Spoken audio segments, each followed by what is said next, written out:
Bismillahirrahmanirrahim. Assalamualaikum warahmatullahi wabarakatuh.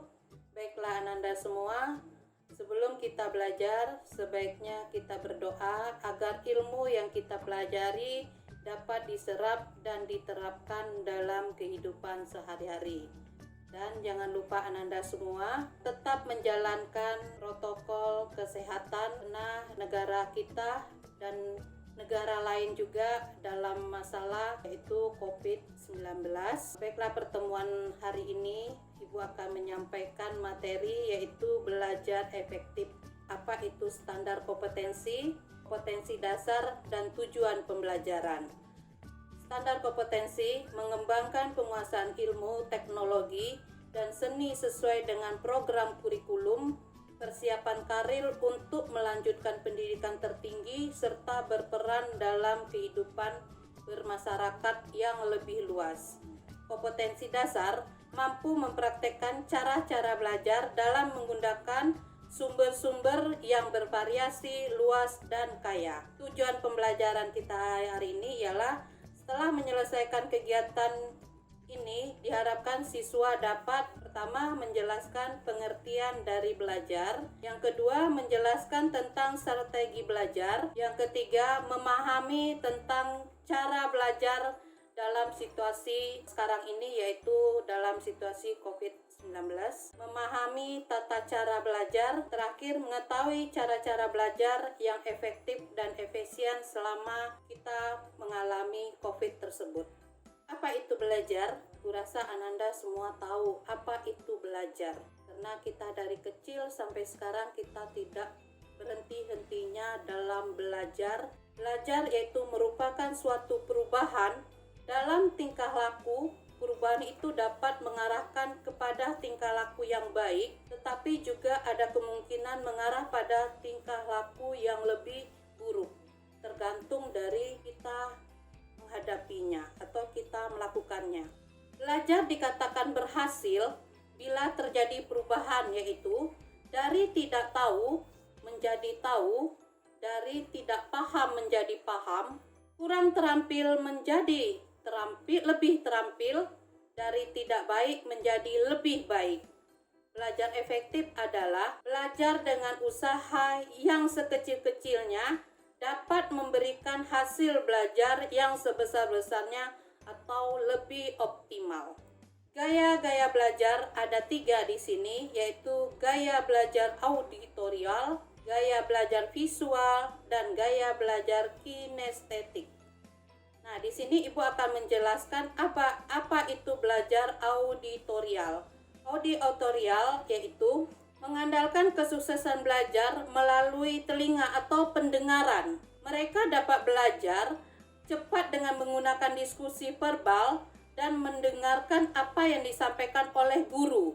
Mereka biasanya dapat menghafal lebih cepat dengan membaca teks dengan suara keras atau mendengarkan kaset. Strategi untuk mempermudah proses belajar siswa auditorial. Yang pertama, ikut berpartisipasi dalam diskusi, baik dalam maupun di dalam keluarga. Belajar dengan cara membaca materi pelajaran dengan keras, menggunakan musik ketika belajar, mendiskusikan setiap ide secara verbal, merekam materi pelajaran dalam kaset, dan mendengarkannya sebelum tidur. Jadi, belajar auditorial ini adalah untuk dia lebih yaitu dengan mendengarkannya. Yang kedua yaitu belajar secara visual, yaitu dengan cara melihat. Yang memegang peran penting adalah mata. Siswa yang memiliki gaya belajar visual harus melihat bahasa tubuh dan ekspresi wajah gurunya untuk mengerti secara memahami materi pelajaran. Mereka berpikir menggunakan gambar-gambar di otak mereka dan belajar lebih cepat menggunakan tampilan-tampilan visual seperti diagram, buku pelajaran bergambar, dan video.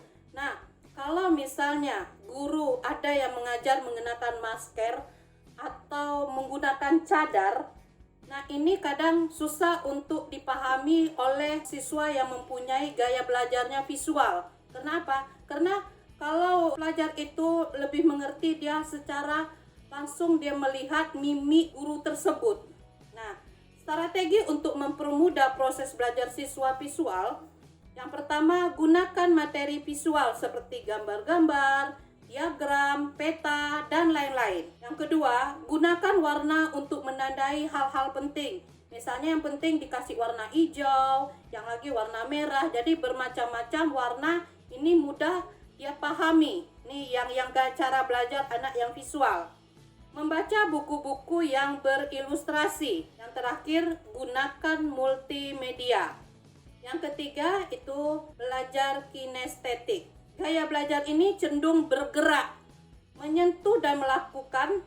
Siswa seperti ini sulit untuk duduk berjam-jam lamanya di dalam kelas. Nah, siswa ini lebih aktif, dia bergerak, berjalan, atau dia tidur. Tapi dia menyimpan apa yang disampaikan oleh guru. Nah, ini gaya belajar kinestetik. Strategi untuk mempermudah proses belajar siswa kinestetik yaitu jangan paksakan siswa yang seperti ini belajar berjam-jam di dalam ruangan atau di dalam kelas. Yang kedua, belajar sambil mendengarkan musik. Ya, sambil santai mendengarkan musik, apa yang disampaikan guru itu akan terekam di otak siswa tersebut. Yang ketiga, belajar melalui praktek. Jadi dengan cara praktek dia akan lebih paham dan cepat mengerti. Terakhir, tempatkan diri pada lingkungan yang aktif. Jadi itulah 3 cara belajar. Sudah efektifkah gaya belajar Ananda? Nah, Ibu tanyakan pada diri Ananda. Yang bisa menjawab adalah Ananda sendiri. Apakah Ananda sudah efektifkah dalam pelajaran selama Ananda COVID-19 ini? Nah, Ibu harapkan Ananda semua bisa lebih giat dalam menghadapi situasi belajar di rumah atau belajar daring dengan guru mata pelajaran masing-masing. Tetap semangat dan jaga kesehatan selalu. Dan Ibu akhiri dengan Assalamualaikum warahmatullahi wabarakatuh.